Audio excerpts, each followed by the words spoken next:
Hi friends, आज हम करेंगे transcription number 510। Ready? Start. Mr. Deputy Chairman, sir, this discussion has come at an appropriate time when people in this country are very much concerned about the future of the press, its structure, and its freedom, and therefore I welcome this opportunity to say a few words. I think that there is a good deal of misunderstanding, rivalry, and tension between the parliament and the press, and this misunderstanding exists on both sides of the house. The usual attitude among the politicians is that if a newspaper supports their party, then it is independent, and if it criticizes their party, then it is the mouthpiece of the monopolist. Well, sir, it is not as simple as that. We all know that many parties, when they have been in power, for instance, the DMK, the CPM, all these parties have harassed newspapers when they have been in power. Sir, this is not a situation that is new to India. It exists in all democratic countries. To some extent, it is inevitable, and we have to learn to live with it.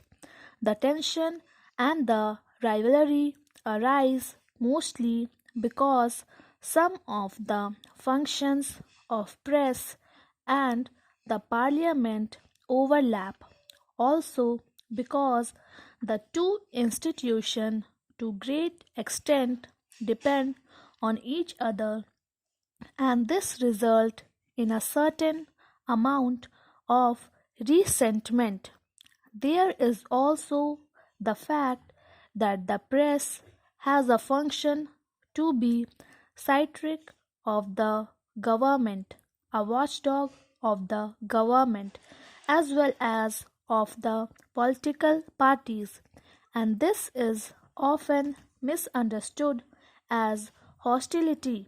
But in our situation today, where we are still building a democracy, where democratic institutions have been built up and sustained, and where our freedom has to be maintained, I think it is essential to create rather more cooperation and understanding between the press and the parliament. I believe, sir, that one of the important functions of the press council could be and should be to act as a link between the parliament and the government on the one hand, and the press on the public on the other. I feel that some of the misunderstandings that have developed since independence between the press and the government are due to certain historical reason. Before independence, the national newspaper existed for the national movement. There was no conflict between the two. The proprietors, the editors, and the leaders of our national movement were united for the single aim of removing the British government, but after independence, the situation became rather different. It is natural that after the achievement of freedom, there would be different interests and different ideologies represented in the press just as they are represented in the parliament. Therefore, to expect the press in India to support the party in power on all issues would be unfair and unrealistic. Sir, one of the complaints against the press coming from the government after the last general election was that it did not reflect the will and the aspiration of the people, and that it has represented the monopoly interest. Even these allegations, sir, have been disproved to a great extent by those who have analyzed in detail the coverage of the last election by the press. The fact is that a kind of distrust of the press has grown in the ruling party and in government circles, and their feelings is that our major newspaper do not support the basic policies of the government and that they are overcritical. Sir, I would like to say this: if the charge against the press is that they are dependent to a great extent on big business and that they are out of touch with the vast masses of the people, there is some truth in it, but can't it be said about many of our political parties? Can't we see that the Congress parties has link with big business?